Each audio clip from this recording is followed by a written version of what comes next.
It's the day! It's the day! So mamaya makikita nyo naman kung ano, kung saan tayo pupunta. Today is the day. Is the day. Okay? Kaya tara.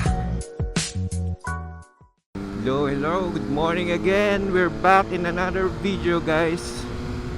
So ngayon, short vlog lang. Short vlog lang tayo. Actually, yung papunta lang yung ano yung vlog ko dito. Pero alam nyo na guys kung anong pupuntahan natin ngayon. It's the day! It's the day! So mamaya makikita nyo naman kung ano, kung saan tayo pupunta. Pero ayun, hint lang. Kung sino man yung mga nakapanood ng previous vlog, alam nyo na. Today is the day. Is the day. Okay? Kaya tara.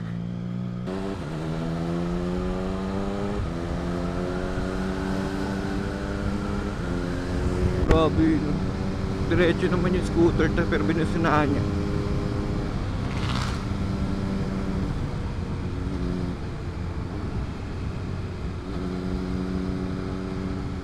So currently pala, simula nung na-change oil tong motor ko, 3,000, nakaka 2K na ako.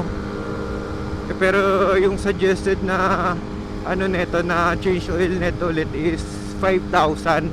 So meron pa akong 3,000 3K kilometers pa before magpa-change oil ulit. Hindi magkano na gagamit tong motor simula nung simula nung na-change oil. Nabawasan din yung vlog at tsaka ride mismo nung ride namin. Kaya hindi rin talaga siya masyadong gamit these past few months.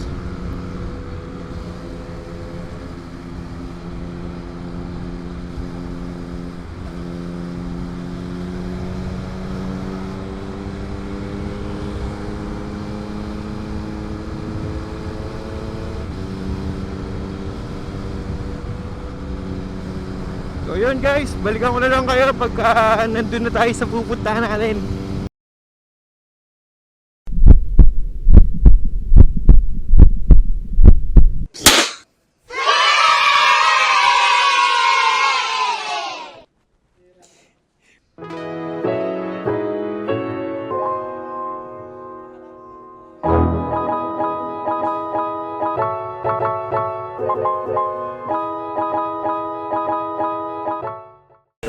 Naka-wide to eh. Kita naman siguro. Nakangiti oh. Nakangiti. Excited siya, re-release na yung motor niya. Maaari ka kay Papi mamaya.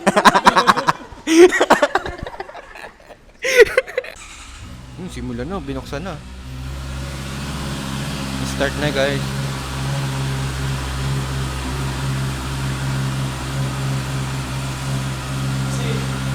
Yung 4-cylinder na pwedeng hindi pa inito. Napainito na ako.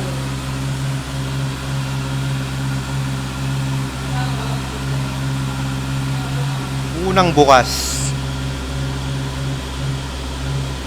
Ganda pa rin ang tunog niya kahit stock. Ingay na rin eh. Na CB650.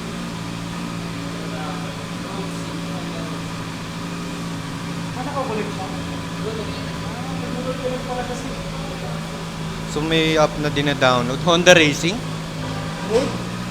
Anong pangalan ng app? Honda Road Sync.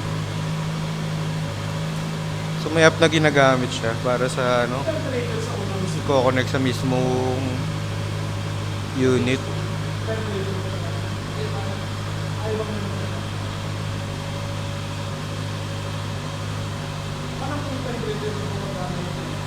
Para saan yung Honda Road Sync? Bluetooth connect. Bluetooth connect? Okay.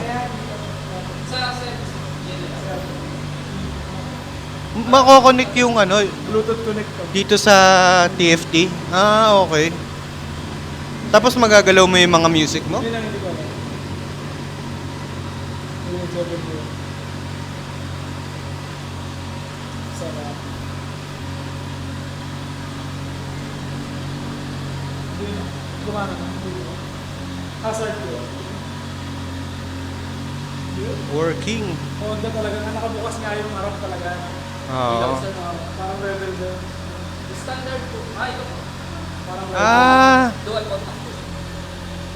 Traction ko. Hindi yan sa traction. Ano? Torque control. Torque? torque? Anong paano yun? Ayun sir, pagka switch off, laging naka-on lang po. Pero kung gusto nyo i-cancel dyan, long press. Pagka naka-cancel dyan, mas malakas yung torque niya. Ah, may ganun. So yan na ba yung pinaka-traction control? Yun na rin yung traction niya kasi nga same na rin niya kasi hindi siya papalag. Hindi siya Ah, magpapalag. yung torque control. Instead of traction control. Passing light. Meron niya. Pagka i-connect nyo sir, dito sa general. Bluetooth pairing din. Same sir. Nina-navigate mo. Pero mukha no, may arrow. Baka basic ano lang. Oo. Ayun yung sinasabi ni Kuyang dapat daw lalabas. Volume mo sir. Todo. Pwede itong naka-voice pro command. Sir. Ah, sa ano. Voice command. Ay, ako niya. Temperature is 29 degrees Celsius. Music. Press rock volume. Ah, kung naka-earphones ka, lahat maririnig Yan sir, mo. pwedeng voice command yan. For example, Clear sky. Fetching weather forecast. This is the weather Wow. forecast for Vancouver. Returning to mainland Ang music. galing. So yun na nga guys. Ito na talaga yung napili nila. So iuwi na namin tong Honda CB650R. Oo, hindi ako nakamotor ngayon, so sumabay lang ng sasakyan, pero yung pamangkin ko yung mag-uuwi na itong CB650R. Unang uwi na ito dun sa bahay. Ganda rin niya, matte black. Black na black talaga. Matte black. Hindi siya glossy, matte black. Tapos yung mags niya gold, parang gold siya. Ganda man lang. Ito yung e-clutch oh. So yun yung e-clutch. Laki ng makina. Ganda tumunog. 4-cylinder kasi ito eh. So abangan na lang natin kung makapalitan kagad ng tambucho to. Pero baka pagsawaan muna nila yung stock na muffler. Ayun.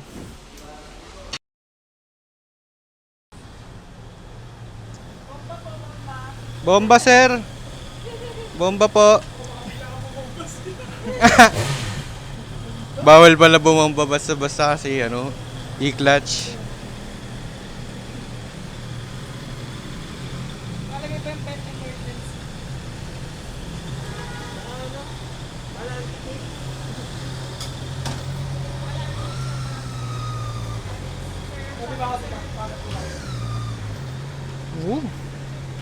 Ganda ng tunog. Ay, sorry.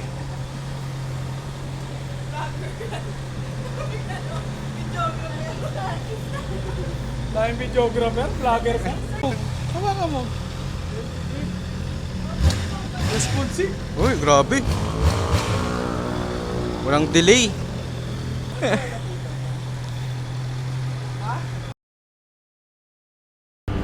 So yun na nga guys. May nanalo na. So doon sa previous vlog ko, sabi ko hindi ko alam kung anong kukunin na lang motor.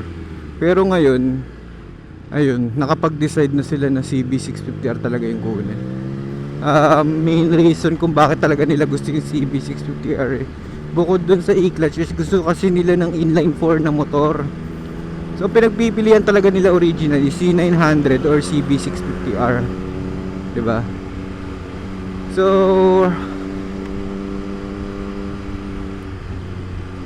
ayun, until last week I think. Till mga last week mga nagde-decide pa sila kung anong talaga motor na kukunin nila. Pero ayun, nakapag-decide na sila na yung talaga CB650R na yung kunin. Tapos na test ride din natin kanina. Iba rin talaga yung CB650R tsaka inline 4. Ganda rin talaga niya. Sa smoothness ng engine, ewan ko, parang parehas lang sila nitong Trident eh. Iba lang talaga tumunog yung CB650R gawa ng inline 4 siya eh. Iba yung iba yung exhaust note niya compared dito. Kahit stock to stock iba yung exhaust nito compared sa inline 4.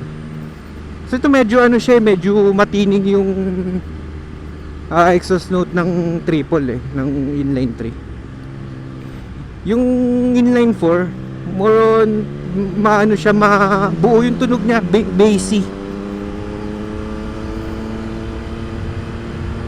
So na-try nating ilibot-libot doon kanina sa village. Nakaka-miss lang talaga yung e-clutch kasi imagine manual na motor pero hindi mo kailangan mag-clutch, and then imagine kung gaano ka helpful o useful yun sa traffic, diba? Kunwari ganito, stoplight, talagang hinto ka lang, hindi mo iisipin kung nasang gear ka or what. Magda-downshift ka lang, then ayun, gas and go ka na. Hindi mo iisipin kung mabibitin ka, mamatayan ka ng makina kasi nga semi-automatic na siya eh. Yung e-clutch para siyang semi-automatic eh. So ganun siya ka-high-tech. Tapos ang dahil ng mga release ng motor ngayon, ang dami na talaga ng technology. Like for example, pwede siya i-connect sa phone, and then yung phone connected sa navigation mo. Mga ganun bagay ba? Which is I think 2 years ago, nung kinuha ko tong motor na to, nung Trident, hindi pa ganun prevalent yung ganung mga features. Pero ngayon halos lahat ng motor may ganun na eh. Diba? So ganda na rin talaga nung in-improve nung ngayon, mga motor ngayon. Ayun, congrats ka pamangkin ko sa bago niyang motor, at sana ma-enjoy niya yung bago niyang motor. Ride tayo soon. At ayun, para sa mga tumapos ng video na to at tumapos ng vlog nito, maraming salamat sa inyo at kita tayo sa next content. Peace out.